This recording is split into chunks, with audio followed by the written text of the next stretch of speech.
If you're a fan of my videos, then you may or may not be a fan of Epithet Erased. Epithet Erased is an animated cartoon from, I believe, 2019? About a girl who gets locked in a museum because her neglectful father left her there during a field trip.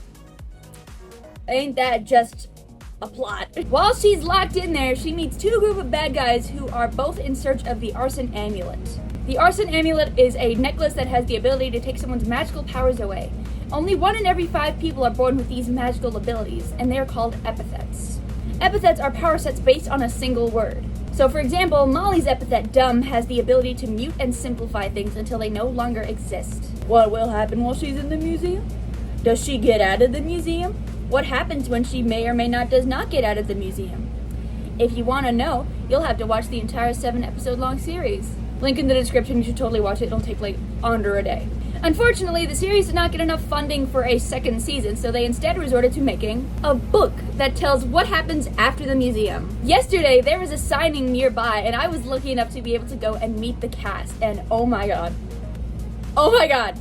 First, some background. I've been a fan of this series since 2020 when my friend got me into it, and at first I wasn't super into it. He had shown me the first 4 episodes, and it had ended on a cliffhanger, and then I remembered a few months later, wait, I never finished that show. So then I watched the 3 episodes that came out after I watched that last episode, and I was hooked. I even painted this mural on my headboard. It's been unfinished for 4 years, and yes, I am ashamed. I don't know if I'm ever gonna finish it, but I want to. By the way, if you hear some buzzing, it's because I have the fan and AC on. It's too hot to be wearing full Trixie cosplay. I'm just hot. Even with both fans on, I'm just boiling. In, I believe, 2021, maybe 2022, there was a Kickstarter put up for the season that was not, in order for it to be turned into a book to continue the story of Epithet Erased.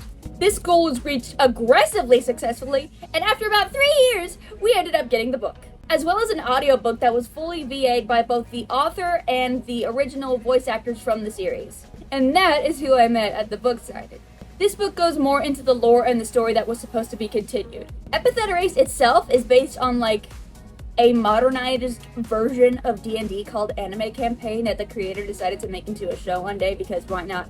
I guess he was just in a silly, goofy mood. He has since released footage of the originals, kind of, but they're a bit edited.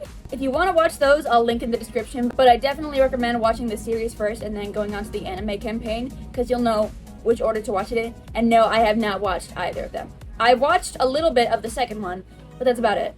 Okay, so that's about all the bases. So this book signing was going to be on July 17th. Right now, I'm recording this on July 18th, and I don't know what day this is going to be put out on YouTube. I usually have my videos edited in for like a day or two, but then it takes a while for them to be uploaded, so I don't know, it could be, I don't know. I was almost not even able to go to this because my mom got into a car accident. Don't worry, she's completely fine. The car crash was very minor. I didn't even tell there was damage to the car until she had pointed it out. Also, probably I wasn't wearing my glasses. And we took it into the shop for it to be fixed, but just in time! 2 days before, we got a payout from the insurance company, and it was enough money for us to be able to afford gas to get both to and from the convention. We were given a rental car. And that was 2 days until the signing, so it was just like a true miracle. And I kept asking my mom after we weren't able to go, is there really no way we can go? And she kept saying, unless some miracle happens, then no.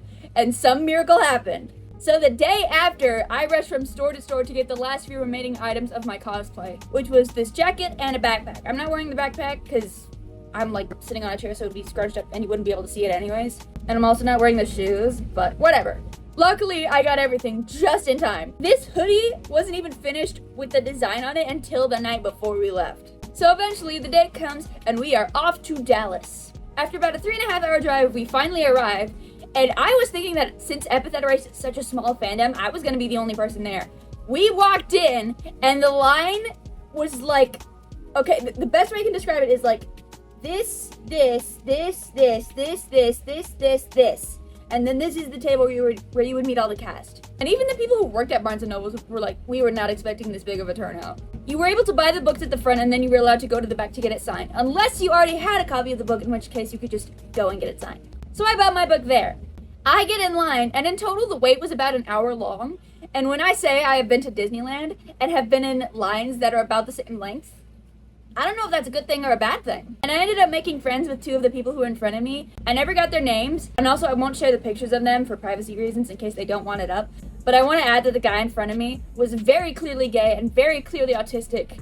And, like, he mentioned that he was, like, an aerospace graduate person and he was going into grad school. I got his whole lore while I was there. He was super friendly. We talked the whole time mostly about Epithet Erased in school, and we could both relate because we were both still in school.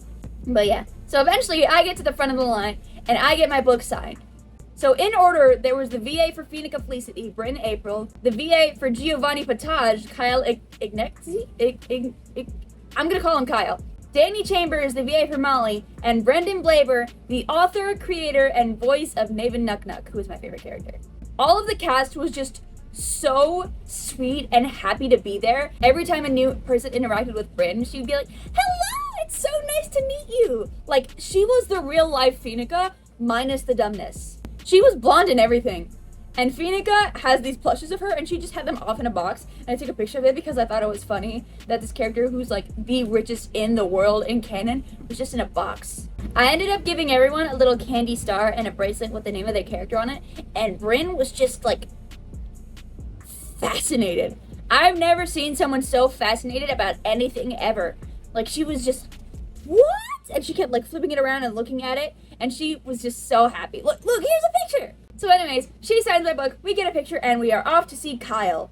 Kyle is the voice of the best boy, Giovanni. And actually, before I met him, his wife and kids showed up, and when he was in the middle of signing something, he just pointed them out in the crowd like, that's my kids! Those are my kids! And the oldest one, who maybe was 2 or 3, came running to it, and he just had her on his lap for a couple of the signings, and then I guess she like ran off or something. But it was so cute. The entirety of the line just went, oh, in unison, because in canon, Giovanni just adopts Molly.